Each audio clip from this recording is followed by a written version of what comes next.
Good morning, everyone. Good afternoon and good evening. It's Anne-Marie of the Art of Healing. It's Monday morning. Hi, sweetheart. It's Monday morning. I don't know what day it is. It's the Monday after Easter Sunday. 13? 14? I don't know. All days are running into each other right now. I wanted to do a video. I haven't done one in a little while. And I wanted to do this video to see what Spirit has to say about disappointment. We encounter disappointment all the time. I encounter disappointment, and I'll speak for myself. I encounter disappointment in the behaviors of other people. I encounter disappointment in my own behavior when I self-examine and I see what I do and don't do, etc. I encounter disappointment through expectation. And I want to see what Spirit has to say about disappointment, because I'm disappointed this morning. I had expectations. Maybe I'm impatient. But I think it's a fair question to ask Spirit. What can you tell us about the spiritual meaning behind disappointment? What is the spiritual meaning behind disappointment? Let me pull over my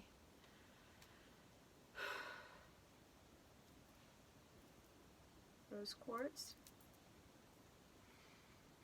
Let me see what Spirit has to say this morning.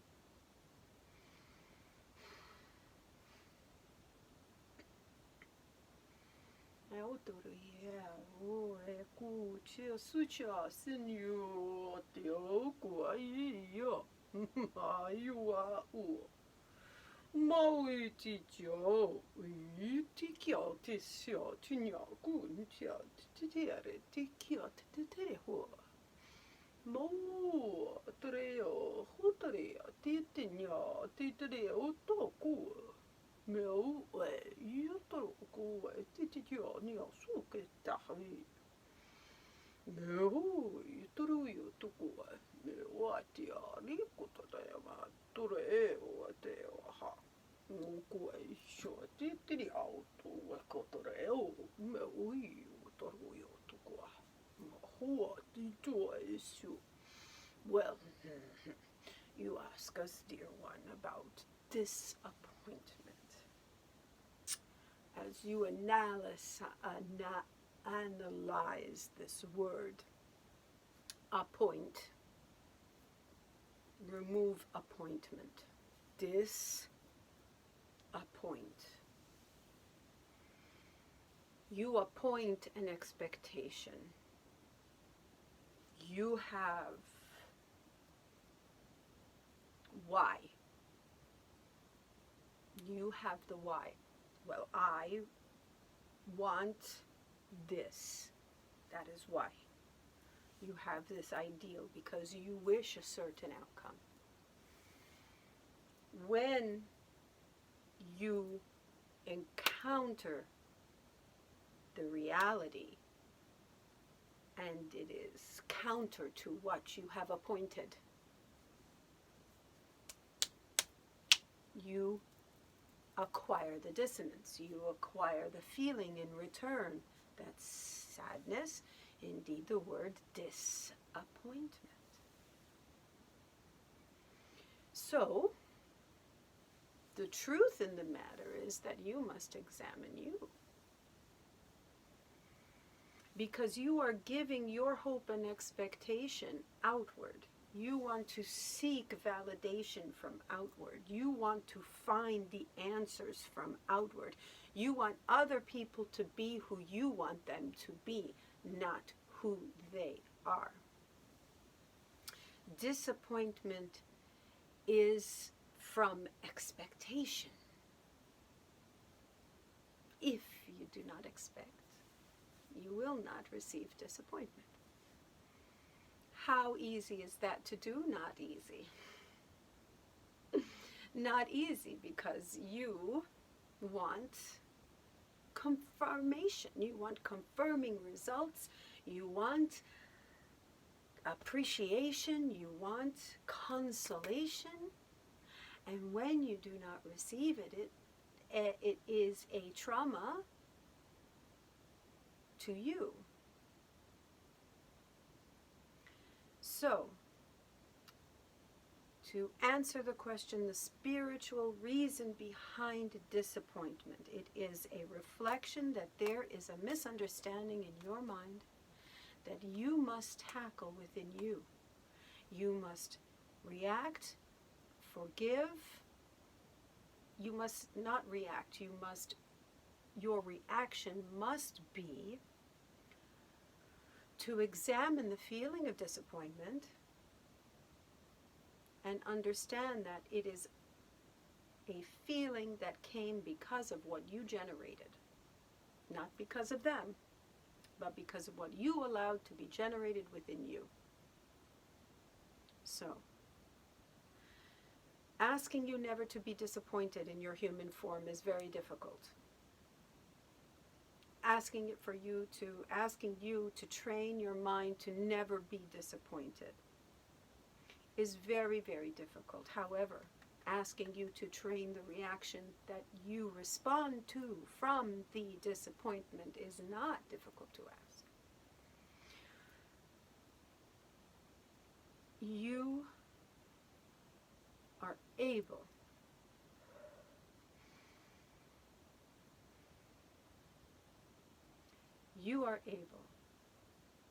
to monitor, to love, to forgive. Monitor yourself, love yourself and others, and forgive others. And then don't forget to forgive yourself. Because in forgiveness there is a release. In forgiveness there is a method of moving forward. In forgiveness there comes an understanding. Take these words to heart, dear ones. Take these words to heart. And whenever you find yourself disappointed in the actions of something or someone else, understand that it is because of your projection onto them, an outcome, a desire, a hope. Indeed, you wish to find salvation in them. You will not find salvation anywhere other than in your own being. It is a tall order to ask a population, humanity that has been trained to seek pleasure, to seek affirmation outside of themselves. It is a tall order to ask that you no longer do that, but it is not out of the realm of your capability. So again, humanity likes to be reinforced and retold. This is the impetus of this exact question, because humanity constantly seeks validation from outside of who they are. It is quite a natural function. But again, it has been taken to an enormous extreme in your culture. So now we tell you, seek the validation from within you. Do not place your trust and faith in celebrity, in government, in corporations, in any existing social construct, because you can tell that every existing social construct is crumbling beneath you. It cannot be sustained because they are not motivated by love. They are not motivated by purity. They are not motivated by the greater good. They are motivated by selfish service to self, not service to others. So, you be the ultimate service to others. You be the honor of thyself. By not placing expectations on others, don't set them up to fail. Do your best to love equally. Do your best to be compassionate for where others are at this time. And when responding, as this one does, when she pokes the bear, it is necessary for you to always operate from a point of view of compassion and love.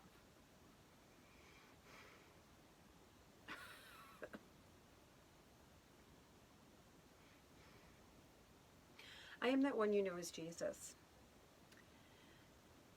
This dear one did not expect me to make my presence known. But indeed, we are in a world, you are in a world that is askew, quite askew, quite topsy-turvy. And these habits of expectation and satisfaction are still present, even though the ground is shifting beneath your feet.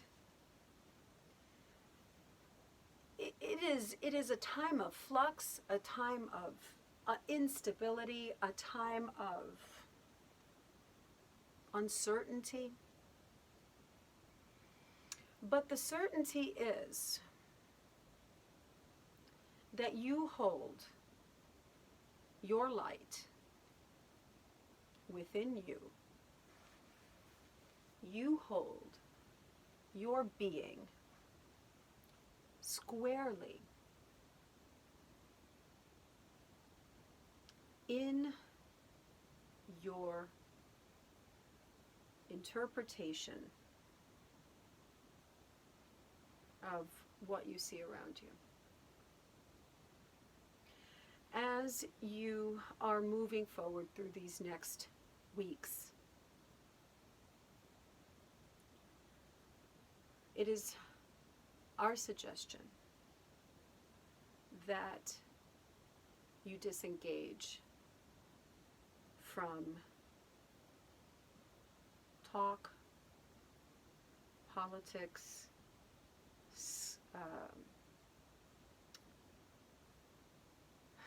speculation, that now is not the time for that. Now is the time to strictly be peaceful within yourself. And if following somebody, a talking head, a public figure, someone who just has a lot to say, causes you dissonance and disharmony within you, is that not telling you that you should not be following that person? Is it not telling you that you should not be listening? That is why we say to disengage from the news. It's not just enough to disengage from the television. You have 1,000 different media popping at you all over the place. You have Twitter, you have Facebook, you have YouTube, you have all these platforms where people go and talk and talk and talk. It is causing you to sit and do nothing. Are we talking to this dear one? Indeed, we are talking to this dear one.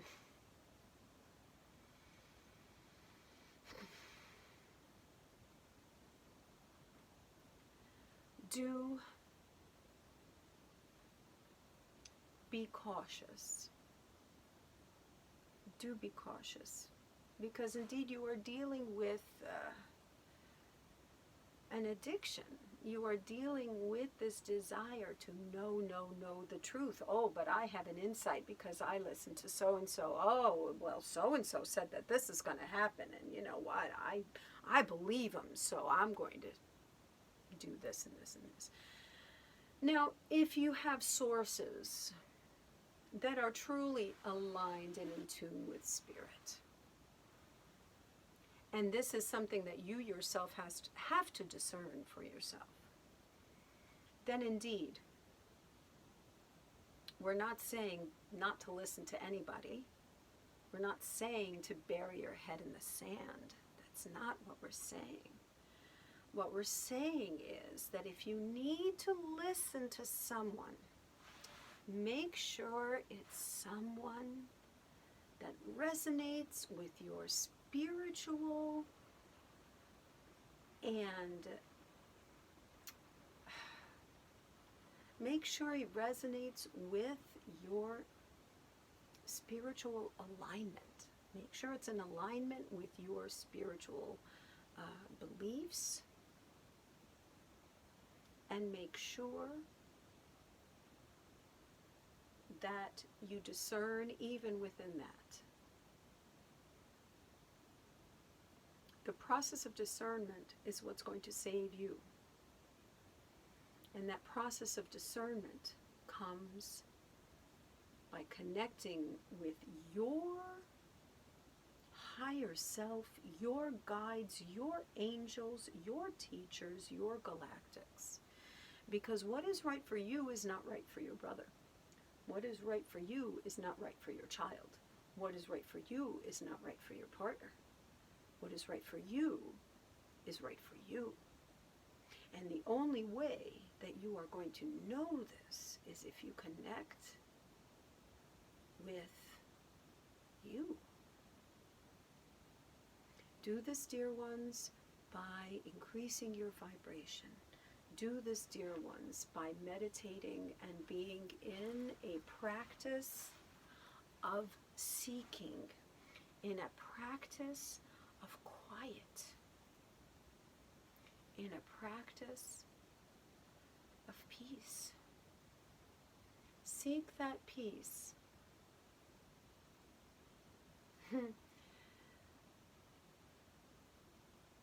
Seek ye first the kingdom of God and its righteousness,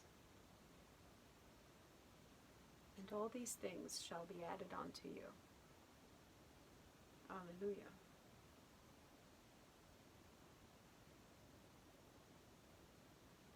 Thank you for listening, and that is all.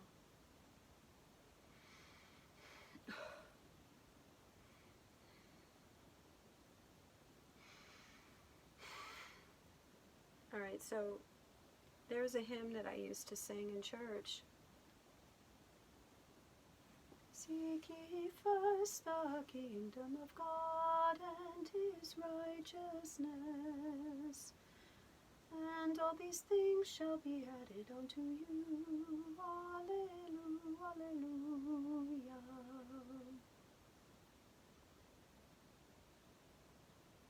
It's a beautiful hymn.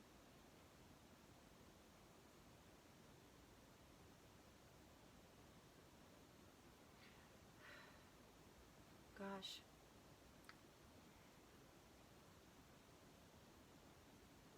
Alright, so this disappointment was because I thought that something big was going to happen this weekend, because that's all that Q was saying and they were talking about. Damn. And there was the voice inside of me that said, Anne-Marie, stop checking this out. Disengage. It's not doing you any good. I didn't listen.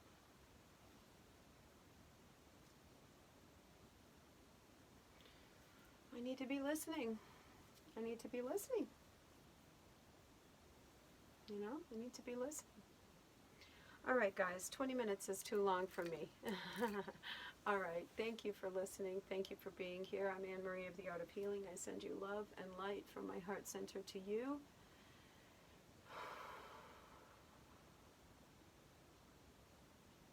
Okay, be well. Love you. Bye-bye.